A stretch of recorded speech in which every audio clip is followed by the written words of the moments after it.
ओम सर्वमंगल मांगल्ये शिवे सर्वार्थ साधिके शरण्ये त्र्यंबके गौरी नारायणी नमोस्तुते।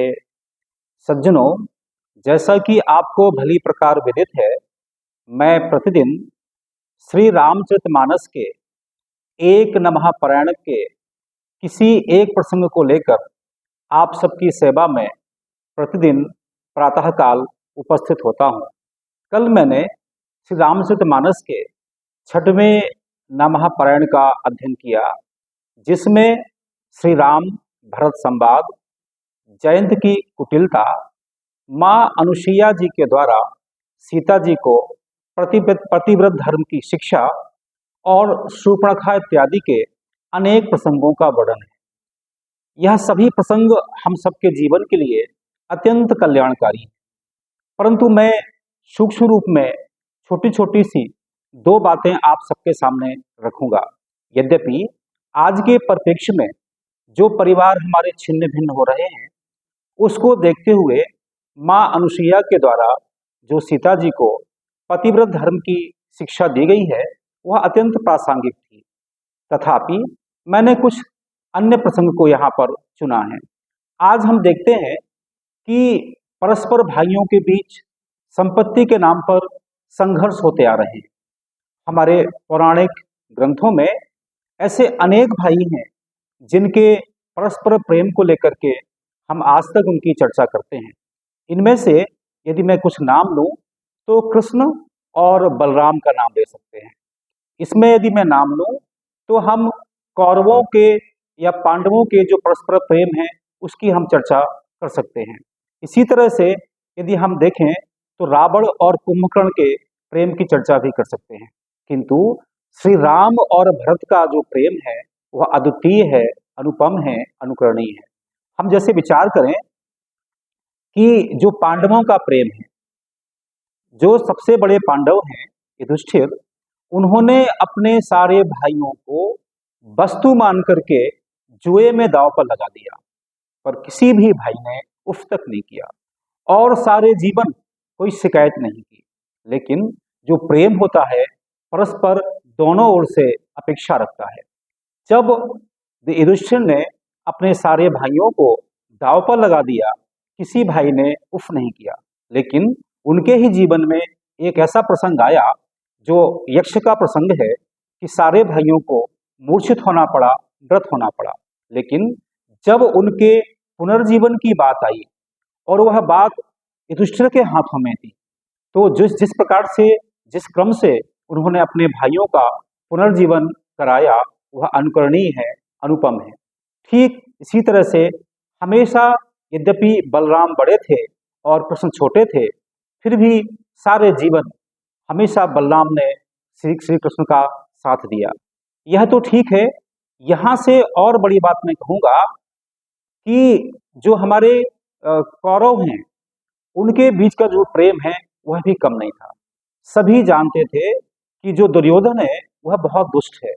इसके बाद भी उसके सारे भाइयों ने, दुशासन ने आंखें बंद करके उसका साथ दिया।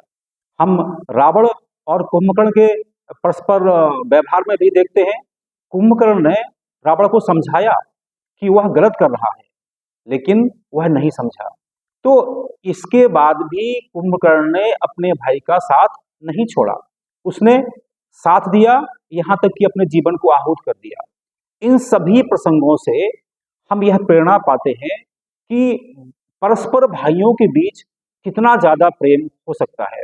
किंतु जब भी भाइयों की चर्चा होती है, भाइयों के प्रेम की चर्चा होती है, तो श्री राम और श्री भरत का जो चरित्र है वह अनुपम है, अनुकरणीय है, अद्वितीय है। एक और जहां भरत समर्पण का प्रतीक है, वही राम उदारता का प्रतीक है। आज के जो परिप्रेक्ष्य में हम देखते हैं कि संपत्ति के नाम पर भयंकर संघर्ष है, भाइयों में संघर्ष है। यहाँ तक कि देखने को मिलता है कि अभी हमें एक घटना ऐसी सुनने को मिली हमारे ही नौगांव में कि संपत्ति के नाम पर एक भाई ने दूसरे भाई की हत्या कर दी। आप कल्पना करिए, काश उस परिवार ने इस अध्ययन, इन हमारे महापुरुषों का अध्ययन किया होता, श्री राम और श्री भरत के चरित्र का अध्ययन किया होता, तो ऐसी गलती कभी ना होती। तो मैं आज ये कहूँगा कि वर्तमान में जो संपत्ति के नाम पर भयंकर मारामारी है, संपत्ति के नाम पर जो भयंकर संघर्ष है, काश हम सब लोग श्री राम और श्री भरत जैसे भाइयों के चरित्र का अध्ययन करें, उनका अनुपालन करें, उनका अनुशीलन करें, तो हमारा परिवार स्वर्ग की तरह सुंदर हो सकता है। मैं एक प्रसंग आज और लेना चाहता हूं कि एक जो राजा है या नेता है, उसका क्या कर्तव्य होना चाहिए समाज के साथ में। जब श्री रामचंद्र जी वन में जा रहे थे और उन्होंने देखा कि उनके आंखों के सामने एक विशाल अस्थियों का पहाड़ लगा हुआ है। वो कहते हैं, अस्थि समूह देख रघुराया, पूछी मुनह लाग अति दाया।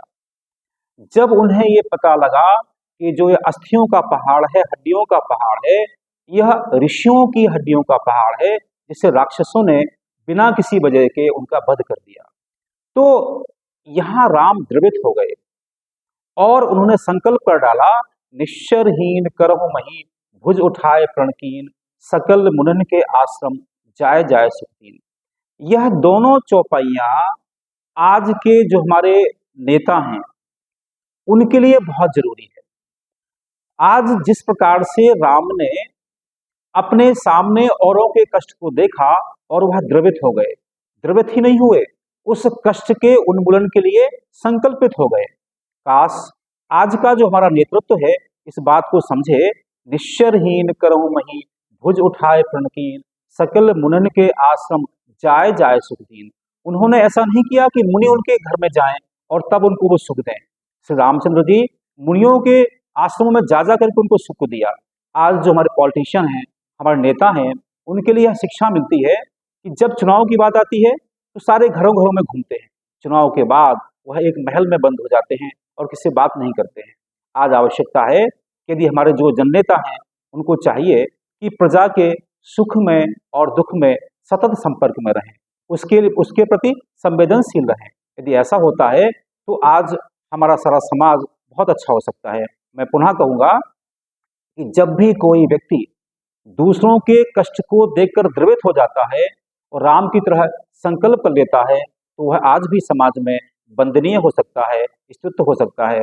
मैं इन्हीं शब्दों के साथ अपनी बात को पूरा करता हूँ। ओम शांति।